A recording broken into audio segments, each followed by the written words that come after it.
Hello friends, welcome back to another video of SRG tuition. So पिछले दिन video नहीं आई थी, यानी प्रीवियस डे वीडियो नहीं आई थी क्योंकि मैं थोड़ा बिजी था। घर के कुछ काम थे जो मेरे को डन करने थे, तो उस वजह से कल वीडियो नहीं आई थी। आज की वीडियो की अगर हम बात करें तो आज की वीडियो में हम जो हमारा चैप्टर था बायोटेक्नोलॉजी प्रिंसिपल एंड प्रोसेस, इसको पूरा फिनिश करेंगे।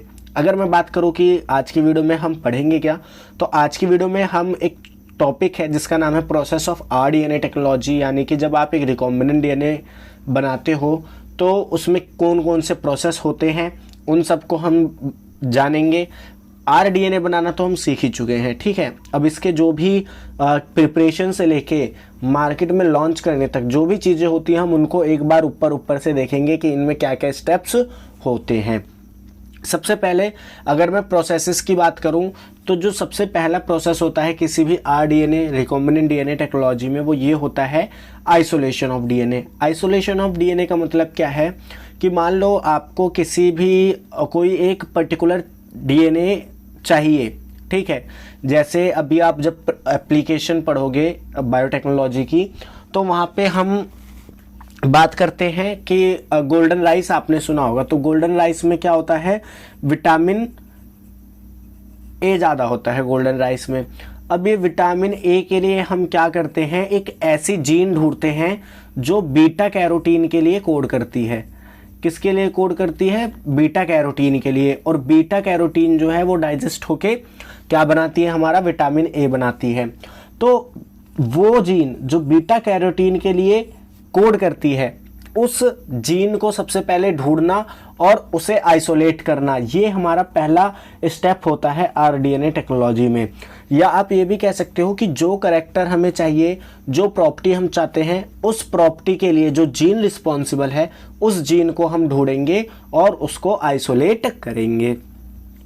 सेकंड अगर मैं बात करूं तो सेकंड स्टेप जो हमारा होता है वो होता है fragmentation of DNA by restriction endonuclease. Restriction endonuclease की मदद से हम डीएनए के फ्रेगमेंट्स करते हैं। तीसरा स्टेप जो होता है वो हमारा होता है आइसोलेशन ऑफ डिजायर डीएनए। जो हमने सेगमेंट्स बनाए डीएनए को काट के, उसमें जो हमारा डिजायर डीएनए है उसको हम अलग करते हैं, आइसोलेट करते हैं जेल इलेक्ट्रोफोरेसिस की मदद से। अब ये जेल इलेक्ट्रोफोरेसिस होता क्या है, इसको अभी हम आगे थोड़ा डिटेल में डिस्कस करेंगे, इसके जानेंगे कि इसको कैसे लगाया जाता है, ठीक है। सब चीज़ अभी हम आगे देखेंगे।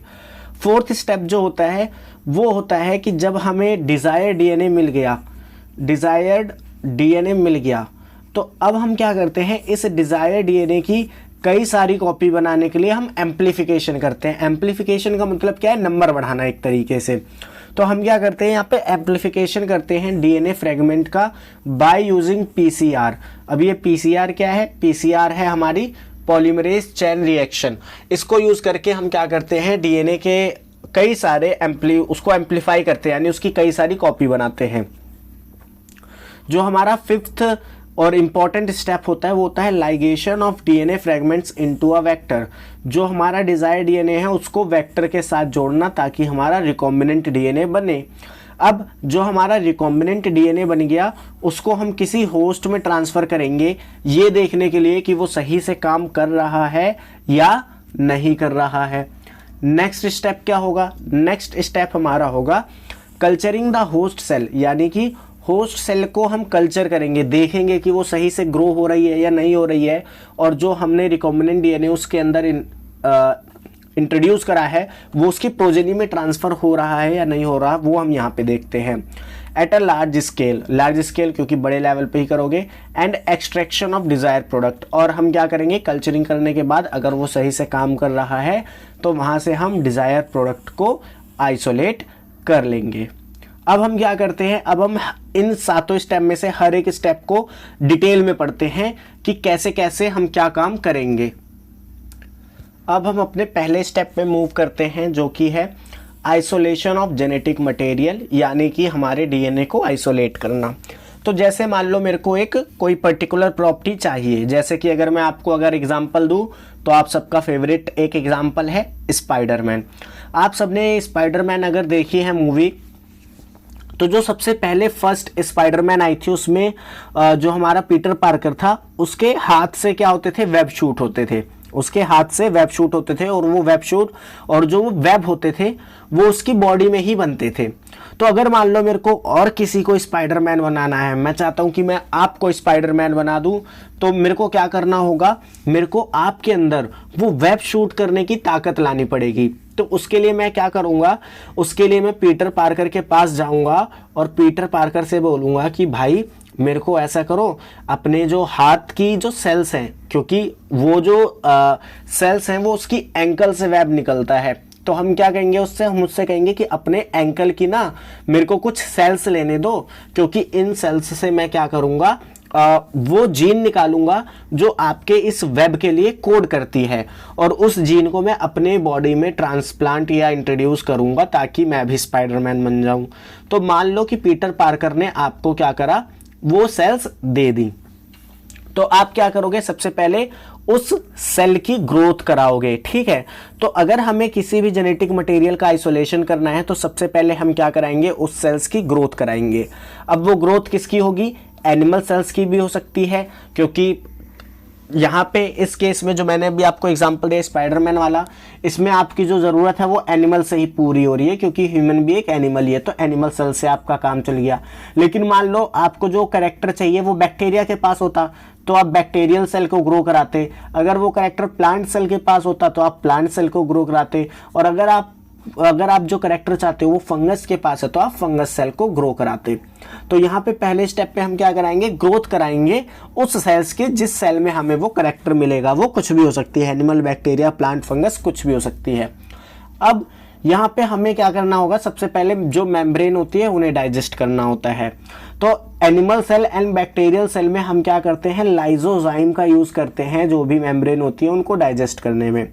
प्लांट सेल पे सेल वॉल होती है, तो यहाँ पे हम सेलुलोज को डाइजेस्ट करने के लिए सेल्यूलेज एंजाइम यूज करते हैं। कौन सा एंजाइम यूज करते हैं, सेल्यूलेज। ठीक है, और फंगस की जो सेल वॉल है वो काइटिन की बनी होती है, तो यहाँ पे हम काइटिनेज एंजाइम यूज करते हैं। ठीक है, काइटिनेज एंजाइम यूज करते हैं। अब हुआ क्या, क्योंकि मैंने जो सेल्स की मेम्ब्रेन थी, सेल वॉल थी, इनको डाइजेस्ट करा दिया, तो अब मेरे पास क्या क्या बचा, अब मेरे पास डीएनए, आरएनए, प्रोटीन बचा, क्योंकि मैंने बाकी सारी चीजों को डाइजेस्ट करा दिया। ठीक है, और इनको मैंने अलग कर लिया। अब मैं क्या करूंगा, इसमें एंजाइम डालूंगा, राइबोन्यूक्लियेज और प्रोटीएज।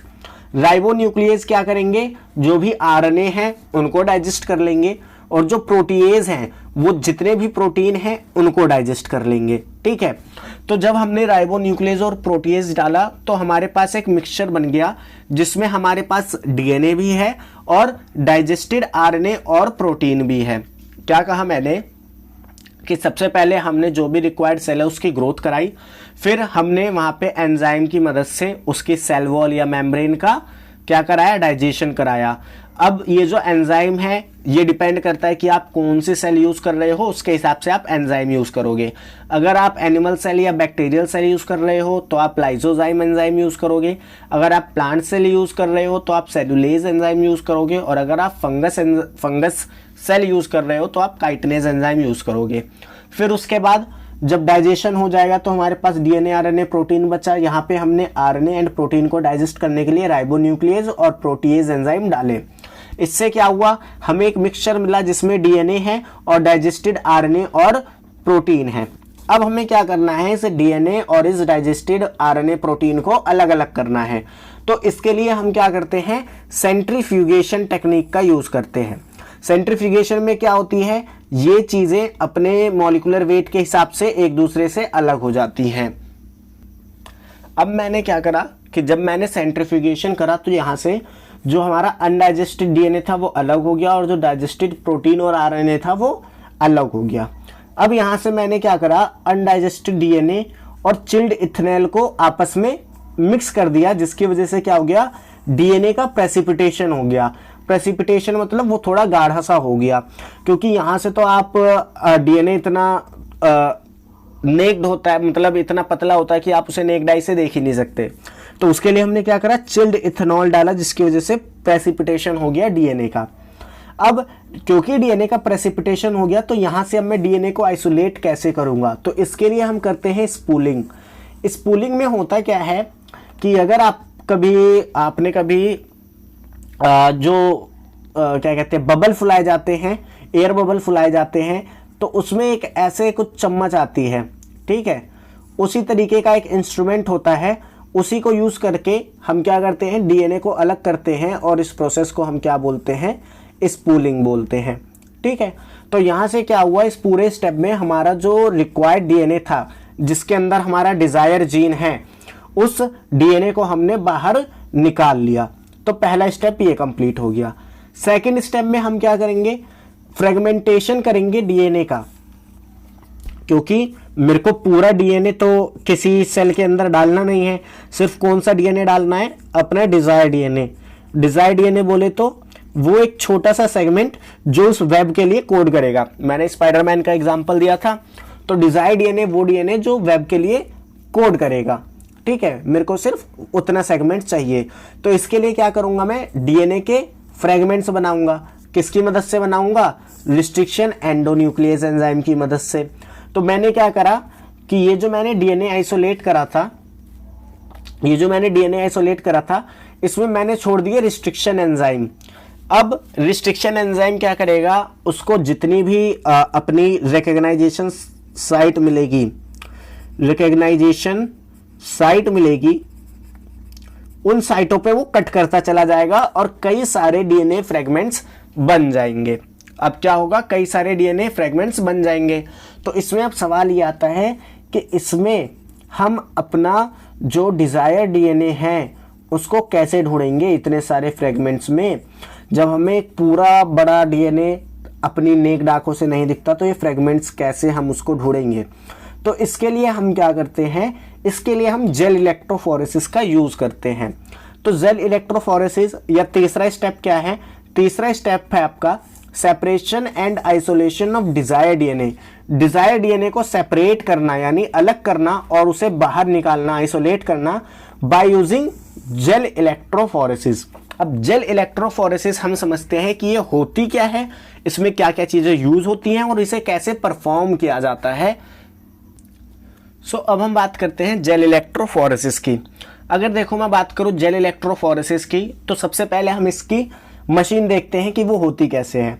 ये एक जेल इलेक्ट्रोफोरेसिस की मशीन है, जिसमें हम क्या करते हैं, सबसे पहले एक जेल लेते हैं, उसके अंदर 3 वेल क्रिएट करते हैं। वेल मतलब कुएं, जिसके अंदर हम अपनी चीजों को डालेंगे ताकि वो फ्रेगमेंट्स अलग हो सके, ठीक है।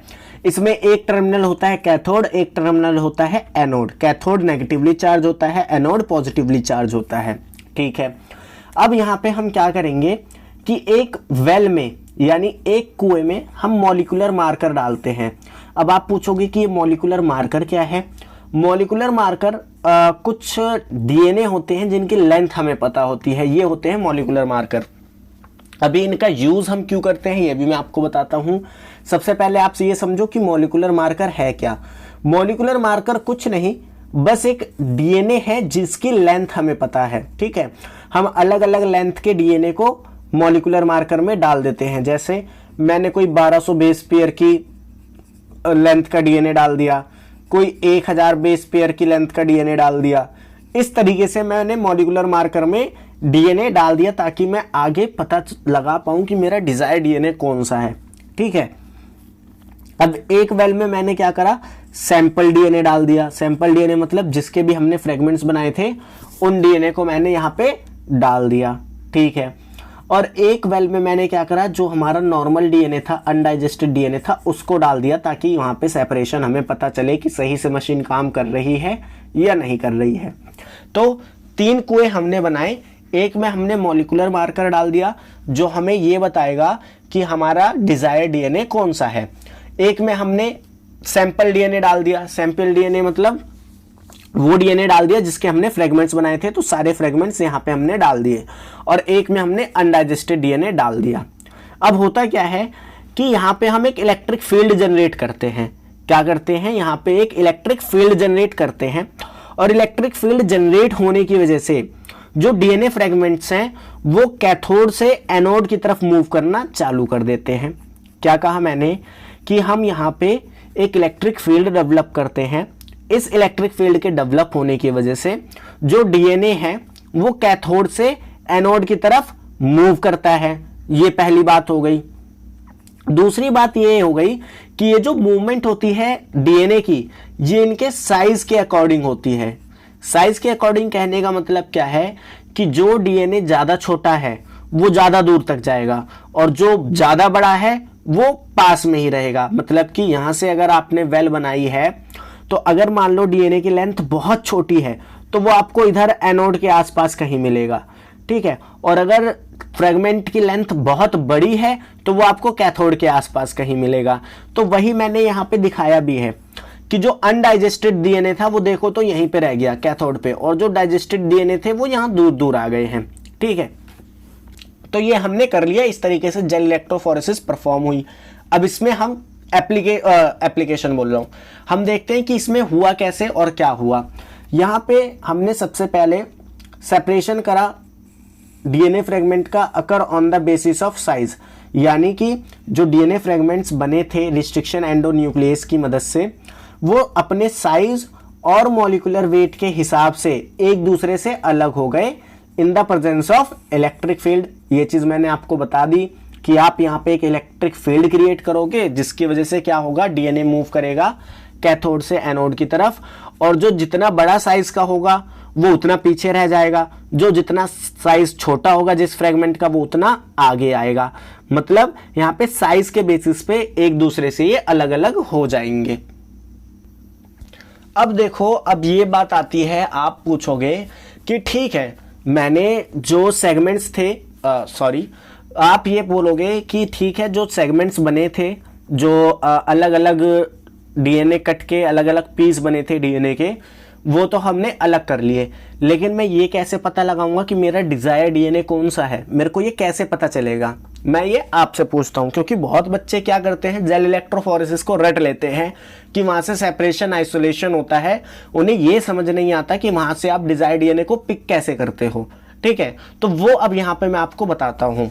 तो देखो, जब भी हम कभी भी डिजायर डीएनए को सिलेक्ट करते हैं और उसे आइसोलेट करते हैं, तो हम इसमें सबसे पहला काम क्या करते हैं, उस सेगमेंट की, जो सेगमेंट, जैसे मैंने आपको एक स्पाइडरमैन का एग्जांपल दिया था, तो वो सेगमेंट जो वेब के लिए कोड करेगा, हम उस सेगमेंट की लेंथ पहले ही काउंट कर लेते हैं कि कितने बेस पेयर्स की है, ठीक है, कितने बेस पेयर्स की है, और उस लेंथ को, उसी लेंथ के एक डीएनए सेगमेंट को हम मॉलिक्यूलर मार्कर में छोड़ देते हैं।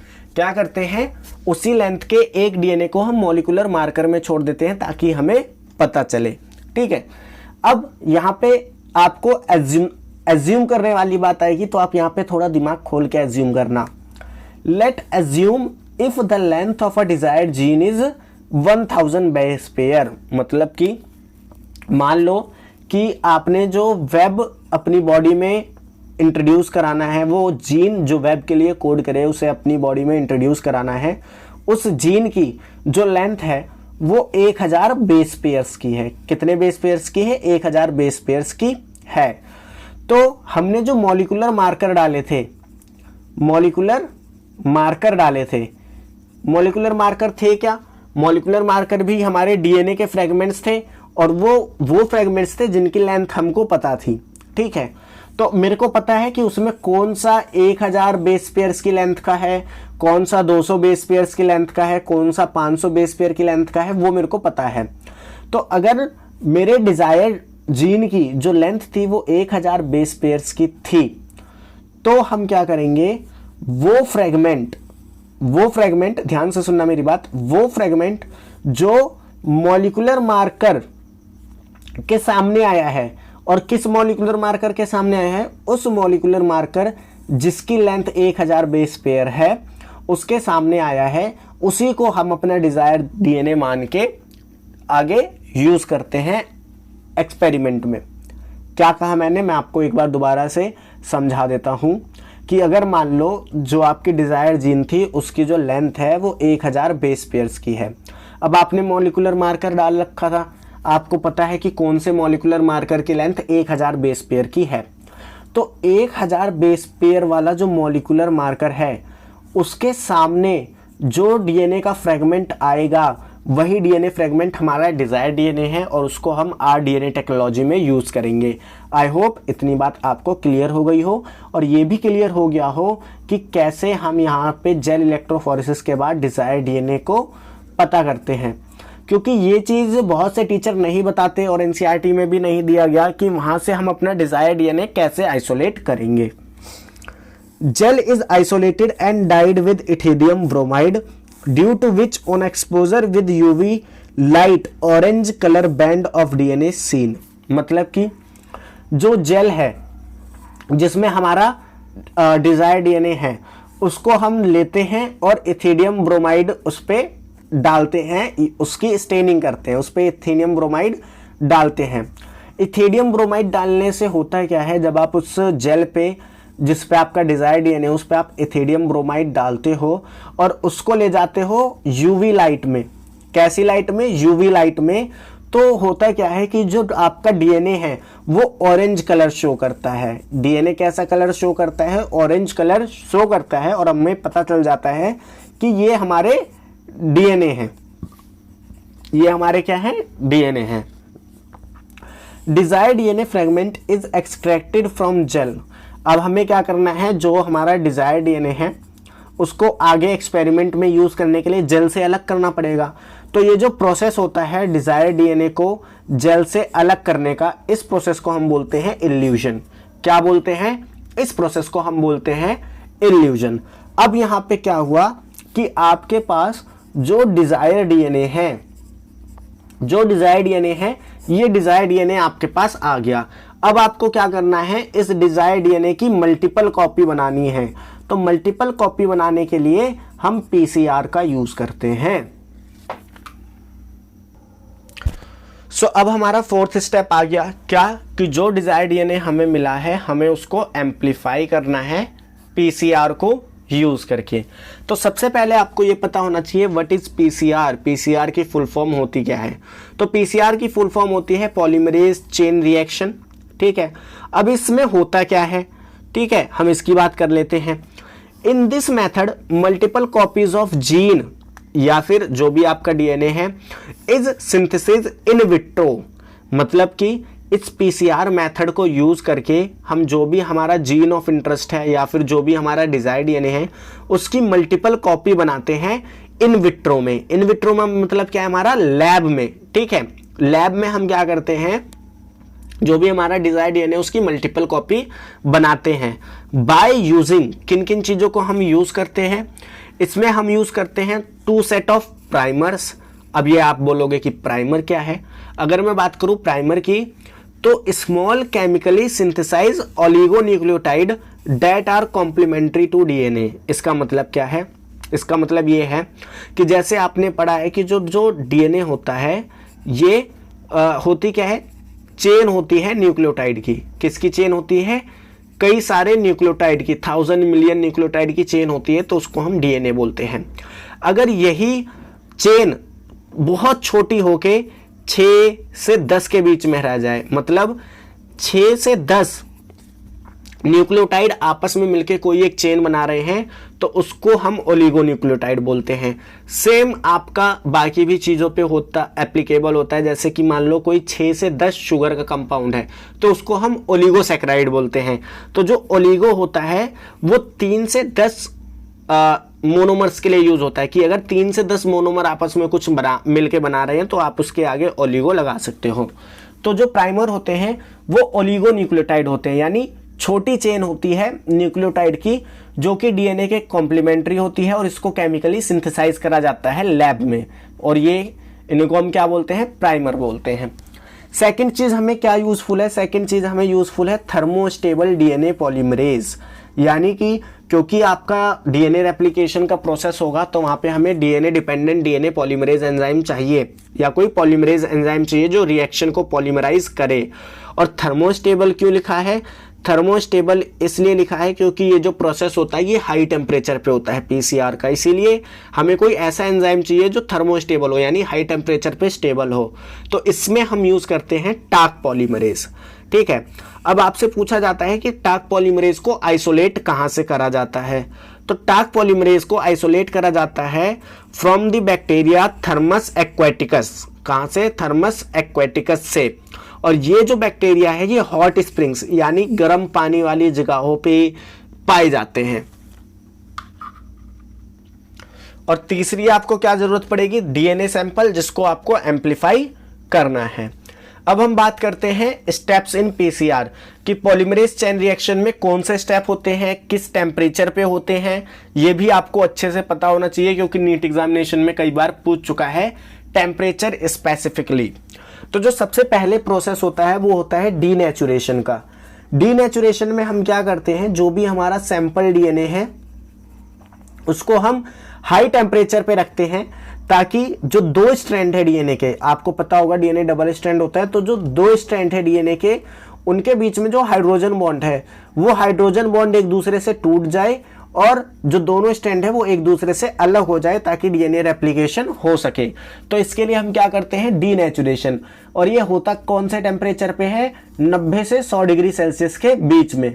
यहाँ पे होता क्या है, जो दोनों स्ट्रैंड होते हैं डीएनए के वो एक दूसरे से सेपरेट हो जाते हैं, ठीक है। नेक्स्ट स्टेप आता है एनिलिंग का। एनिलिंग में क्या होता है? एनिलिंग में ये होता है कि जो 3' एंड होती है, जो हमारे डिजायर्ड डीएनए की 3' एंड होती है, उस 3' एंड पे जो हमने प्राइमर लिए थे उन प्राइमर का एडिशन होता है, उन प्राइमर का एडिशन होता है। और कितने टेम्परेचर पे होता है? 50 से 60 डिग्री सेल्सियस पे, ठीक है। इसके बाद नेक्स्ट स्टेप आता है एक्सटेंशन का। एक्सटेंशन में होता क्या है? एक्सटेंशन में कुछ नहीं, बस होता क्या है कि ये जो टाक पॉलीमरेज हमने लिया था ये रिएक्शन को पॉलीमराइज करता है और चेन फॉर्मेशन करता है 5 to 3 डायरेक्शन में, 5 से 3 के डायरेक्शन में चेन का फॉर्मेशन ये करता है। अब आप बोलोगे कि हम ऐसा करके कितनी कॉपीज बना लेंगे डीएनए की, ठीक है, पीसीआर करके हम कितनी कॉपीज बना लेंगे डीएनए की, हमको तो बताओ। तो हम ये कहते हैं, या एनसीईआरटी ये कहती है कि अगर आप पीसीआर के 30 साइकिल करते हो, आप पीसीआर के 30 साइकिल करते हो, 30 साइकिल करते हो, तो जो डीएनए है, जो डिजायर्ड डीएनए है, उसका नंबर जो है वो 1 बिलियन टाइम्स हो जाएगा। कितना हो जाएगा? 1 बिलियन टाइम्स हो जाएगा, यानी 10 करोड़ टाइम्स, यानी 10 करोड़ गुना हो जाएगा, ठीक है। तो इसलिए हम पीसीआर यूज करते हैं। अब हम आगे मूव करते हैं अपने नेक्स्ट स्टेप पे। नेक्स्ट स्टेप क्या है कि हमने डिजायर्ड डीएनए को ले लिया, हमने डिजायर्ड डीएनए को ले लिया। डिजायर्ड डीएनए से हम क्या करेंगे? वेक्टर में जोड़ के आरडीएनए बनाएंगे। आरडीएनए के बनाने के बाद क्या करेंगे? हम दोबारा से पीसीआर लगाएंगे ताकि आरडीएनए की भी कई सारी कॉपी मिल जाए। तो इसकी भी हम क्या करेंगे? पीसीआर लगाएंगे। तो यहां से आरडीएनए की कई सारी कॉपी मिल गई। अब हम क्या करेंगे? ये जो आरडीएनए है इसको होस्ट में ट्रांसफर करेंगे। कैसे ट्रांसफर करेंगे? वो सारे स्टेप्स हमने कॉम्पिटेंट होस्ट में पढ़ लिया कि आप माइक्रो इंजेक्शन कर सकते हो, आप बायोलिस्टिक जीन गन कर सकते हो, आप हीट शॉक मेथड कुछ भी यूज कर सकते हो इंसर्शन के लिए, ठीक है। 6th काम अब आप क्या करोगे कि जब आपने आरडीएनए को होस्ट में क्या करा? इंट्रोड्यूस कर दिया। अब आपको पता है कि डीएनए क्या बनाएगा? डीएनए जो है वो बनाएगा आरएनए, और आरएनए से बनेगा प्रोटीन, और प्रोटीन हमारा फाइनल प्रोडक्ट होता है और इसी को यूज करते हैं हम किसी भी चीज में, ठीक है। क्योंकि अब प्रोटीन से कई बच्चे प्रोटीन खाने वाला समझ लेते हैं, तो ये खाने वाला प्रोटीन नहीं, प्रोटीन से यहाँ पे मतलब है एंजाइम, या फिर जो भी फाइनल प्रोडक्ट बनेगा, जो भी आपको वो करेक्टर देगा उसकी बात कर रहे हैं हम, ठीक है। प्रोटीन का मतलब वो खाने वाला प्रोटीन नहीं। तो अब हम क्या करेंगे? ऑब्टेन करेंगे फॉरेन जीन प्रोडक्ट, यानी कि आर प्रोटीन, यानी कि रिकॉम्बिनेंट प्रोटीन यहाँ से निकालेंगे। और रिकॉम्बिनेंट प्रोटीन जब हमें एक बार मिल जाता है तो हम क्या करते हैं?